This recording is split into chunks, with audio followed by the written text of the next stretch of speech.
It is a pleasure to welcome back to the program Travis Kelce, who joked when he threw the headset on he finally played well enough to be on the show. You know you're always welcome here.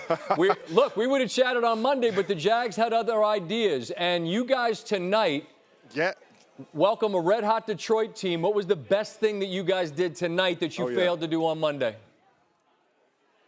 I'm not going to lie, I'm a little upset. You were in Jacksonville last week, and you got them all fired up, SVP. Well, why can't we get you out here to Arrowhead to fire up the KC crowd? If you ask, it's a family thing. My wife's from Jacksonville. They made a request. I mean, you know some people. You want me to bang on the drum? I'll do it. They never asked. That's all I'm saying. Here we go. You're right. But I'll tell you what, this Lions team, man, hats off to them. A short week for us at least, and it's always tough, man. But we know the Dan Campbell's kind of toughness. It's ingrained in that defense and that offense, and we were fired up to get to experience that challenge this week. And Coach Reed did a great job of getting these guys ready, and we went out there and put up a 30 ball on that defense, and that's not an easy thing to do, man. When I spoke with Joe and Troy after the game Monday, which I do every Monday Night Football, and I looked at the stat sheet, and you all had 13 penalties. I couldn't believe it. You had none tonight. How much of a focus was it, Travis, to just clean up the things that you all are in control of? Yeah, I mean, penalties and turnovers are going to ruin you in this league, man, and everybody knows it's no secret. And it was a bit embarrassing seeing how many flags we had last week. So it was a huge focus point this week, and I can't tell you how proud I am of these guys, both offense, defense, special teams especially. Finding a way to get the job done and doing it within the framework of the game, man. You all get Rashee back next week, and you all are back to 3-3. Reports of your demise greatly exaggerated. How would you sort of describe, Travis, what the focus of your group is with the coming weeks ahead of your bye, and sort of where you feel like you are now with the understanding you got a lot of runway ahead of you? I mean, the thing is, in this building, man, you get challenged every single week, so you don't really pay attention to the record. You don't pay attention to who you got next. It's all based on it's all based on the now. And I think Coach Reed does a great job of challenging us week in, week out to get ready for that opponent. And I'm just excited to get my guy Rashee back in the building. What he means as a player, as a person, and to this community, man. We missed having him out here on the field for the first couple games this year, but I'm excited to get him back out there. And I mean, if we're putting up 30 balls without him out there, it's gonna get rocking and rolling when he gets back out. What'd your defense do best in the second half of this game? Because as great as that Dan Campbell-led group is on the defensive side, that offense it's so versatile. They got so many options, so many weapons. So what's the thing that you feel like that group did best tonight? Our defense, Spags, does a great job of challenging these guys and making the corrections. And I think it starts with that core group inside, the linebackers, Nick Bolton, Drew Tranquil, guys like Leo Chenal, man. Those guys kind of rally around the D-line and the DBs and get on the same page. And it looked like they were playing real sound defense and just flying around. It looked like they kind of had a tick on where the ball was going there in the second half. And that's just, that's great coaching and guys being alert and locked into their keys and stuff, man, and just playing their tail off, man. And when we play all four quarters with toughness and energy and alertness and that kind of fuel and that kind of fire, man, we know we're a tough team to beat.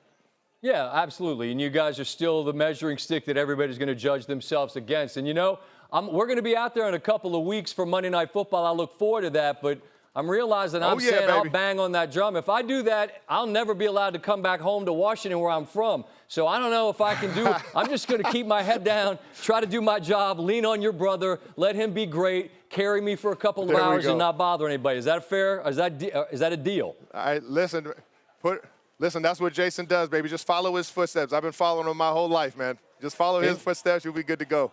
No doubt. Hey, can't wait to see you out here. Thanks for taking the time. We'll see you in a couple weeks for Monday Night Football. Congrats on the dub tonight, and I appreciate you always, man. Thank you. All right, SVP. You're the best, baby.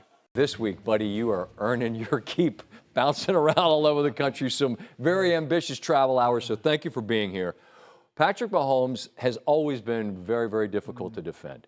But what did the Chiefs do on Sunday against the Lions that was maybe unique that no one else would or could do? Yeah, I just think that there's always wrinkles in their offense. That's the brilliance of Andy Reid. Mahomes is hard, just dropping back. He could scramble, he could throw the ball off platform, all that stuff. But here's what they did down on the goal line. They're going to work a double team on Aiden Hutchinson. And then what's going to happen is Pacheco's going to step this way. Mahomes is going to open up that way. That's going to get influence on this linebacker. And then what they end up doing off of this is they end up running speed option. So Mahomes is going to come back, Pacheco's going to wind back. And as we play this forward, when you're the Lions, you're not thinking, oh, here comes Mahomes running the option on the goal line.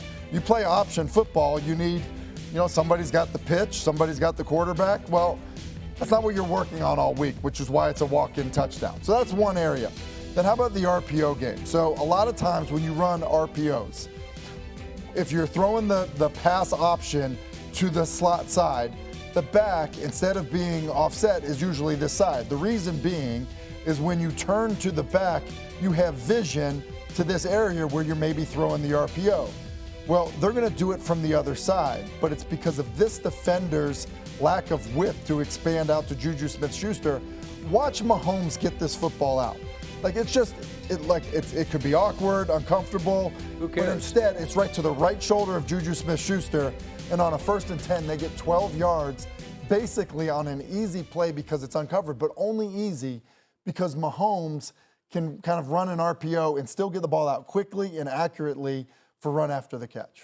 Our producer and director are going to get mad at me because I don't know if we have videotape to support this, but explain for the folks at home that might not have heard Mike Tirico and Chris Collinsworth explain why the touchdown that Goff got on the very first drive for Detroit wasn't a touchdown. So when you are under center, you can then not receive a pass. Right. So if Goff had lined up in shotgun, would have been fine. Then he's fine. He can go out for a pass. Or if he's under center, moves from under center, and then gets set, then he can go out and receive a pass because he wouldn't be lined up, under center right prior to the ball being snapped. So it's a little rule thing that, quite frankly, I don't know, based on the reaction from the Lions, if they were fully aware that was going to be a problem. I feel like they do so much creative stuff. I think back to what happened a couple years ago down at Dallas, where it's like they practice stuff, and I'm sure they would have vetted it, right? Because they're way too smart not to. But it was interesting in real time to see when it got called that they seemed to think it shouldn't have been. Yeah, they were confused by it. I think, listen, I don't think Andy was confused by it because he was looking at it.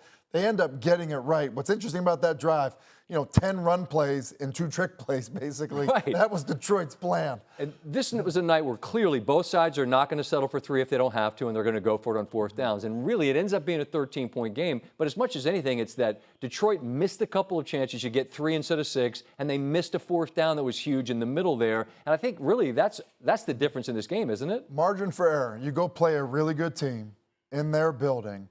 The margin for error is small. And so you just think about some of the mistakes. This one here, if Goff just gets set for 1 second, not behind the center, that's 7 points, not 3. There's a difference there. So when you think of the drop by Amon-Ra St. Brown on 4th down, look, they blitzed them. They had a great call on. The ball was right at his belt. Should catch it. You get a PI or a defensive holding call, on 3rd down that keeps Kansas City on the field.